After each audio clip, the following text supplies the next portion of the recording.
கிளாஸுக்கு போக பிடிக்கவில்லை. காலேஜ் லைப்ரரிக்கு வந்து பேருக்கு ஒரு புத்தகம் எடுத்து விரித்து கொண்டான். கண்கள் கலங்கி எழுத்துக்கள் அசைந்தன. அம்மா, என்னை நீ புரிந்து கொண்டது இவ்வளவுதானா?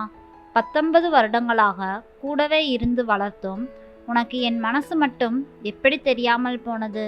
வேறு யாராவது சொல்லியிருந்தால் தாங்கிக் கொள்ளலாம், அலட்சியப்படுத்தலாம். ஆனால் நீயா அம்மா அப்படி சொன்னாய்? உன் பையன் மேல் அத்தனை அவநம்பிக்கையா? உன் மனதில் எனக்கு மரியாதை அவ்வளவுதானா என ஆதங்கப்பட்டு கொண்டான் அவன். எத்தனை கேவலமாக என்னை எடை போட்டு வைத்திருக்கிறாய். தினமும் கட்டடித்துவிட்டு ஒரு கும்பல் மோசமான படங்களாக தேடி தேடி போய் பார்க்குமே, நான் அப்படி போயிருக்கிறேனா? சைட்டடிப்பதற்காகவே சாயங்காலத்தில் கடைத்தெருவில் ஸ்டைலாக அலைவார்கள். என்னை கூப்பிட்டிருக்கிறார்கள். ஆனால் நான் போயிருக்கிறேனா? வரது வீட்டில் நடந்ததை போல நம் வீட்டுக்கு வந்து, சார், உங்கள் பையன் என் பொண்ணுக்கு லவ் லெட்டர் கொடுத்திருக்கிறான் என்று எந்த அப்பனாவது கத்தியிருக்கிறானா? அப்படிப்பட்ட என்னை போய் சந்தேகப்பட்டு ஒரு வார்த்தை சொல்லிவிட்டாயே அம்மா. சாட்டையால் விளாசின மாதிரி இருக்கிறதே. நினைக்க நினைக்க மனது வலிக்கிறது. ராத்திரி தண்ணீர் குடிப்பதற்காக எழுந்து வந்தவன் அறைக்குள் நீயும் அப்பாவும் பேசுவதை கேட்டு நின்றிருக்க மாட்டேன். பேச்சில் என் பெயர் அடிபடாமல் இருந்திருந்தால் அப்படியே போயிருப்பேன். சிவா குழந்தடி என்றார் அப்பா. வாஸ்தவன்தான். ஆனால் வயசுன்னு ஒன்று இருக்கிறதல்ல. பஞ்சையும் நெருப்பையும் தெரிஞ்சே பக்கத்தில் வைக்கிறது சரியில்லைங்க என்றாள். பஞ்சு எது, நெருப்பெது? என்ன சொல்கிறாய் என்றே புரியவில்லை. என்ன செய்யலாம்னு தான் சொல்றேன் என்றார் அப்பா. அடுத்த வாரம் அவன் அப்பா சும்மா பார்த்துட்டு போறதுக்காக வரானாம். வந்ததும் அவனோட அப்படியே சுமதியை அனுப்பி வச்சிட வேண்டியதுதான். இனிமே இவ உங்க பொண்ணு சார் என சொல்லிவிட்டு ஒப்படைச்சிட்டு போனான் மங்களம். அவன்கிட்ட என்னன்னு சொல்ற?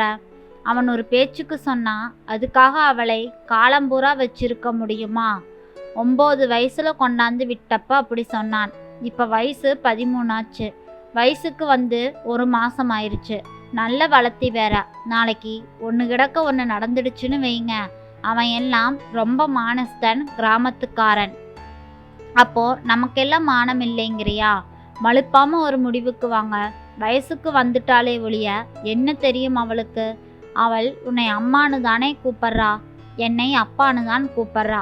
அவனை சிவா அண்ணானு தான் கூப்பிட்றா. குடும்பத்துல ஒருத்தியா பழகிட்டு இருந்தா ஏன் இப்படி விகல்பமா பார்க்குற? ஐயோ, நான் சொல்றது உங்களுக்கு புரியவே மாட்டேங்குது. இன்னைக்கு விகல்பமா எதுவும் இல்லை.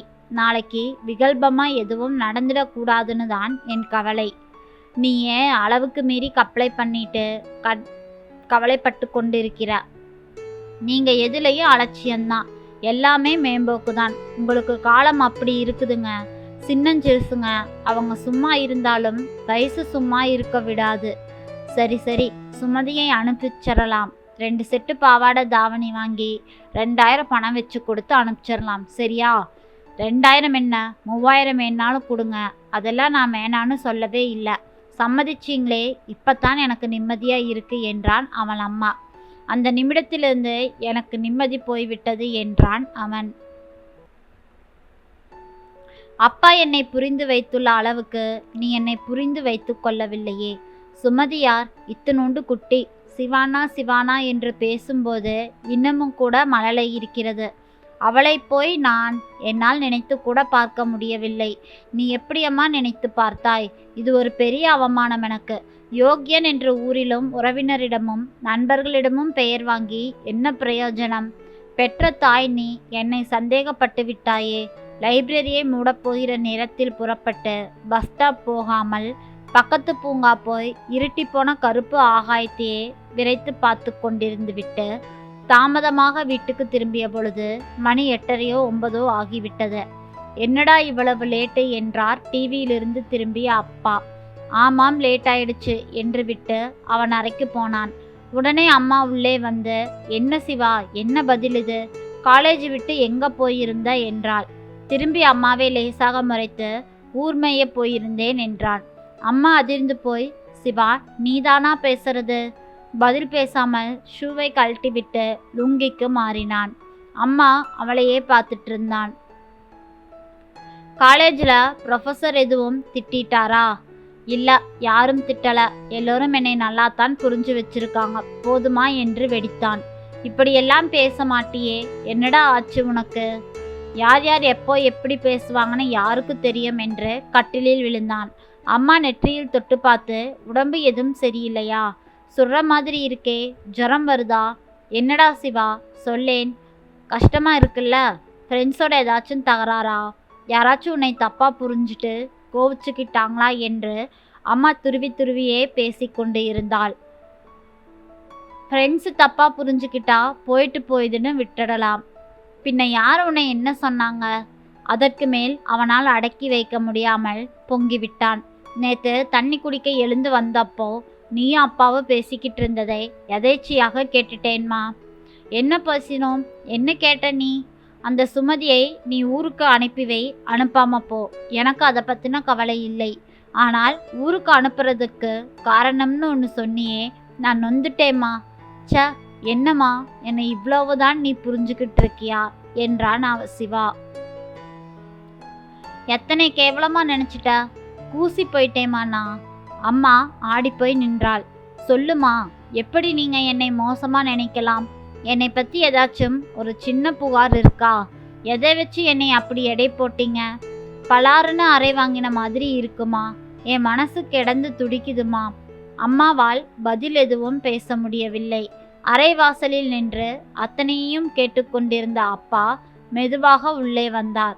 மங்களம், உலகத்திலே எங்கேயோ யார் வீட்டிலோ ஒரு தப்பு நடந்தா அந்த மோசமான விஷயத்தை முன்னுதாரணமாக எடுத்து வச்சுக்கிறது ரொம்ப தப்பு. புருஷன் மண்டாட்டிக்குள்ளே சண்டை வந்து சில பேர் டைவர்ஸ் வரைக்கும் போயிடுறாங்க. அந்த சில பேரை உதாரணமாக எடுத்துக்கிட்டு கல்யாணம்னு செஞ்சாலே டைவர்ஸ் வரணும்னு நம்புறது சரியா? அவனோட குமுறல் ரொம்ப நியாயமானது. பதில் சொல்லு அவனுக்கு என்றார். கிட்டே வந்த அம்மா அவன் கையை பிடித்து கொண்டு, உன் வேதனை புரியுதப்பா. நான் உன்னை இப்பவும் தப்பா நினைக்கலைடா.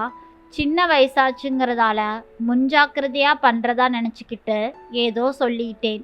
வருத்தப்பட்டுக்காதே. இதை இத்தோட விட்டுட்டு எப்பவும் மாதிரி இருடா. ஏங்க, சுமதி இங்கேயே இருக்கட்டும்ங்க என்றாள். ஆனாலும் அவன் நாள் முழுக்க கொஞ்சம் பிகுவிலேயே இருந்தான். 2 நாளில் எல்லாம் சரியாகி போய்விடும் என்று காலேஜில் முத்தமிழ் மன்றத்துக்காக மேடை ஏறி புல்லாங்குழல் வாசித்து ஏராளமான பாராட்டுகளுடன் வீட்டுக்கு திரும்பிய பொழுது மணி 7:30 ஆகிவிட்டது. கதவு திறந்த சுமதியின் முகத்தில் சோகத்தை பார்த்து, என்ன ஒரு மாதிரி இருக்க என்றான். விழுப்புரம் மாமா இருக்காங்கல்ல, அவங்களுக்கு ஆக்சிடெண்ட் ஆயிடுச்சாம். தந்தி வந்துடுச்சுனா சிவானா.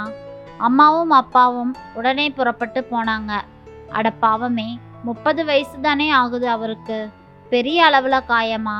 அதெல்லாம் தெரியலை. அப்பா என்ன சொல்லிட்டு போனார்? நானும் இப்போ புறப்பட்டு போகணுமா? வேணாம்னு சொல்லிட்டாரு. காலையில் வந்துடுவாங்கன்னு சொன்னார். சரி, முகம் கழுவிட்டு வரேன். தட்டு எடுத்து வை, செம பசி. முகத்தை கழுவி உடைமாற்றி வந்து திவ்யமாக சாப்பிட்டான். சுமதியும் சாப்பிட்டு எல்லாவற்றையும் எடுத்து வைத்து விட்டு வந்து, சொல்லவே இல்லையே, இன்னைக்கு காலேஜில் புல்லாங்குழல் வாசிக்க போகிறதா சொன்னீங்களே, எப்படி வாசிச்சிங்க சிவா அண்ணா என்றாள். அட்டகாசமாக பண்ணிட்டேன் சுமதி. என்ன கைத்தட்டல் தெரியுமா? ஆயர்பாடி மாளிகையில் தாய்மடியில் கன்றினை போல் மாயக்கண்ணன் தூங்குகின்றான். தாலேலோன்னு உருக்கோ உருக்குன்னு உருக்கிட்டேன். எங்கே, எனக்காக ஒரு தடவை வாசிச்சு காட்டுங்களேன் சிவாண்ணா. நான் புல்லாங்குழல் எடுத்து வந்து தரையில் சம்மணங்கால் போட்டு அமர்ந்து காலேஜில் வாசித்த மாதிரியே வாசித்தேன். ஐயோ, ரொம்ப நல்லா வாசிக்கிறீங்க. நான் வாசித்து பார்க்கட்டுமா? பாரேன். அவள் புல்லாங்குழலை தப்பாக பிடித்து அடுப்பூதுவது போல் உசு உசு என்று ஊதியது சிரிப்பை வரவழைத்தது. மண்டு, அப்படி இல்லை. கற்றுக்கணும்னு ஆசையாக இருக்கா சொல்லு, நான் கற்றுத்தரேன். ஆசையாகத்தான் இருக்கு அண்ணா. இப்படி வந்து உட்காரு. அருகில் வந்து உட்கார்ந்து அவள் கைகளை பிடித்து புல்லாங்குழலின் ஓட்டைகளில் விரல்களை அமைத்து உயர்த்தி அவள் உதட்டில் வைத்து வாசி என்ற பொழுது அவளிடம் இருந்து சோப்பு வாசனை வந்தது. என்னுள் ஏதோ ஜிலீர் என்று உணர்ந்தேன். என் முழங்கை ரொம்ப யதார்த்தமாக அவள் மார்பில் உரசி கொண்டிருப்பதை அப்பொழுதுதான் உணர்ந்து, ஆனால் கையை நான் ஏன் விலக்கிக் கொள்ளவில்லை? என்ன சிவானா அப்படி பார்க்குறீங்க என்றால் சிரித்து கொண்டே. சலால் என்று விலகி, அப்புறம் கத்துத்தரேன், தூக்கம் வருது என்று அவசரமாக அறைக்கு வந்து படுத்துக்கொண்ட நான் பதட்டமாகவே இருந்தேன். எவ்வளவு நல்ல பையன் நான்! திடீரென்று என்ன ஆயிற்று எனக்கு? அன்று இரவு முழுக்க தூக்கமே வரவில்லை. எவ்வளவு கேவலமான என்னை அறியாமலே நடந்து இருக்கிறேன். அம்மா பயந்தது சரிதான் என இப்பொழுதுதான் தோன்றியது. எப்பொழுது விடியும் என காத்திருந்தேன். ஊரிலிருந்து வந்ததும் வராததுமாக அம்மாவிடம் தங்கையை அவள் அப்பாவிடமே கொண்டு சென்று விட்டு விடுங்கள் என்று கூறிக்கொண்டு அமைதியாக காலேஜ் கிளம்பி சென்றேன். இப்படிக்கு சிவானந்தம்.